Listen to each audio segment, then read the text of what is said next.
Assalamualaikum warahmatullahi wabarakatuh. Oke teman-teman, kembali lagi di channel Pengusaha Muda, karena yang muda yang harus berkarya. Oke teman-teman, di kesempatan kali ini kita sedang melakukan proses pergantian air ya. Seperti biasa di usia 5 bulan ya. Usia 5 bulan kita itu rutin melakukan pergantian air kolam ya, teman-teman ya. Ini untuk ukuran kolam, ini kolam beton ya, kolam beton kita. Untuk ukuran kolam 3,5 meter kali 7 meter ya teman-teman. Ini untuk kolam beton tanpa sistem, kita tebar 700 ekor ya. Jadi ini tebarnya tidak terlalu padat. Kenapa ini kita tebar tidak terlalu padat? Alasannya ini kita buat tebar longgar ya. Tebar longgar itu menunjang juga angka panennya bisa lebih cepat ya teman-teman. Bisa lebih cepat. Dan inilah prosesnya ya, kita melakukan pergantian air. Dan untuk ini usia ikan sekitar 5 bulan, sekitar 4 bulan lagi ini kita bisa panen. Jadi kalau tebarnya longgar, itu kita bisa panen di usia 9 bulan ya. Bisa usia 9 bulan. Dan kalau kita panen di usia 10 bulan itu rata-ratanya itu bisa 6 ons ya teman-teman. Dan rata-ratanya sekilo 2 ekor. Jadi untuk ukurannya cukup besar, dan ini seperti biasa kita target panen di kolam beton kita ini ya. Untuk ukuran 3,5 kali 7 meter ini rata-rata per kolam kita dapatkan hasil daging itu 350 kilo. Ya, rata-rata dapat hasil dagingnya itu 350 kilo. Ini biasanya kita jual angkat basah ya, seperti bulan lalu ya. Bulan lalu kita jual angkat basah sebesar 365 kiloan ya teman-teman. Ini rata-rata kita buat 350 kiloan aja lah. Itu kita dapatkan hasil itu sekitar 14 jutaan ya teman-teman dalam kolam beton kita ini rata-ratanya.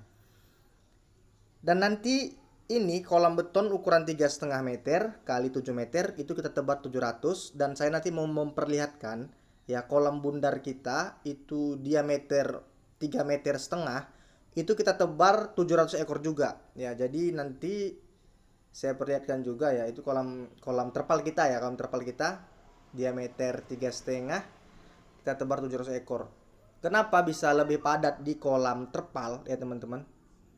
Sebenarnya di kolam beton ini bisa kita buat padat juga, cuman kita lebih fokus buat padat itu di kolam bundar teman-teman.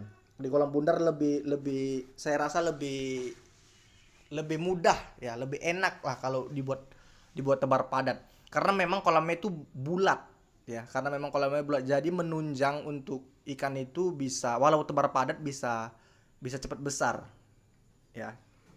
Karena kan di situ kita pakai sistem. Kalau ini tanpa sistem ya teman-teman, tanpa sistem, jadi kita tebar longgar. Sebenarnya ada alasannya juga ini kita tebar longgar untuk di kolam beton kita ini ya. Alasannya itu kita pernah melakukan kegagalan ya, atau pernah gagal di kolam beton. Dan ini dia teman-teman kolam terpal kita yang ukuran 3,5 meter ya, diameter 3,5 meter. Ini kita tebar 700 ekor juga. Teman-teman bisa lihat padatnya bukan main ya, cukup padat. Ini sangat padat ya. Rapat ikan semua. Dan ini sama untuk usianya barengan, usia 5 bulan juga ya. Jadi ukuran ikan itu kurang lebihnya sama besarnya ya teman-teman. Ini kenapa bisa kita tebar sepadat ini ya, di kolam 3,5 meter tebar 700 ekor ya, usia 5 bulan. Tapi ini mau kita sortir lagi teman-teman. Ini kita lakukan pergantian air. Ini mau kita sortir lagi, lalu nanti di sini sekitar 600 ekor aja. Jadi 100 ekornya itu kita pindahkan lagi ke kolam sebelah ya teman-teman. Kita pindahkan ke kolam sebelahnya, karena kan di kolam terpal kita ini ada sekitar 17 kolam ya. Jadi bisa kita pindahkan untuk di kolam terpalnya. Inilah dia apanya ya teman-teman ya, perbedaannya ya. Kalau di kolam bundar itu lebih menunjang untuk tebar padat. Karena kita pernah gagal di kolam beton ya teman-teman. Pernah gagal di kolam beton itu kita tebar terlalu padat. Untuk kolam 3,5 meter kali 7 meter itu pernah kita tebar 1000 ekor ya. Pernah kita tebar 1000 ekor di kolam betonnya tadi. Kita itu mengalami kegagalan, ikan mati massal. Ya, ikan mati massal. Kenapa kita bisa gagal di situ? Karena itu kolam betonnya tidak kita buatkan sistem. Jadi kita anggap air itu mampu bertahan sampai 5 bulan. Ya. Jadi kita anggap air itu mampu bertahan sampai 5 bulan. Ternyata air itu tidak mampu bertahan sampai 5 bulan dan alhasil satu kolam itu mati semua. Ya. Satu kolam mati semua, teman-teman. Jadi di situ kita mengalami kerugian yang cukup lumayan besar karena ikan sudah berukuran 5 jari seperti ini, usia 5 bulan ya. Itu belum capai usia 5 bulan, sekitar 4 bulan setengah, itu ikan udah pada keracunan amonia dan pada ngambang di atas kolam dan tidak dapat diselamatkan lagi, teman-teman. Jadi kita pun pernah mengalami kegagalan di kolam beton tersebut.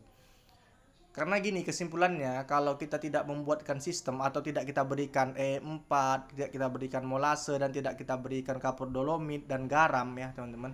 Itu memang kualitas airnya cenderung lebih cepat kotor karena tidak ada makhluk hidup yang menjadi makan alami untuk ikan gurami tersebut. Apabila di kolam itu ada pakan alami tersedia walaupun sedikit di kolam tersebut, itu dapat menunjang kehidupan untuk ikan-ikan gurami kita. Ya, tanpa disadari kadar air itu, kualitas air itu bisa bertahan ya, bisa bagus. Jadi ikan bisa hidup lebih lama di kolam yang kita aplikasikan. Karena gini, di kolam beton kita itu kita pikir kolamnya kan lebar. Jadi kita tebar 1000 ekor, kita pikir itu senggang ya. Rupanya tidak, karena kita tidak pakai sistem tadi, teman-teman. Jadi mati semua. Dan alhasil sekarang kita putuskan untuk kolam beton tanpa sistem itu kita buat sistemnya sistem konvensional tanpa air mengalir ya. Cuma sistemnya kita sistem gerojok aja. Jadi itu kita tebarnya kita kurangin dari 1000 ekor ke 700-an ekor ya. Dan alhamdulillah bisa panen. Dan itu pergantian airnya nggak sampai 5 bulan juga, teman-teman. Sekitar 4 bulan sudah kita ganti karena kita takut mengalami kegagalan lagi. Karena gini, budidaya gurami ini penyakitnya itu tidak bisa kita ketahui secara terlihat kali ya, teman-teman. Karena ikan ini kan di air ya. Tiba-tiba ikan itu sudah penyakitan aja semua. Udah ada yang ngambang aja. Jadi gitu.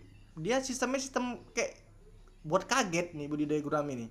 Tiba-tiba bisa mati sekolam aja. Nah, gitulah dia budidaya gurami. Pasti teman-teman kalau yang udah sering budidaya gurami ya, yang udah berpengalaman, rata-rata pasti udah pernah mengalami kayak gitu.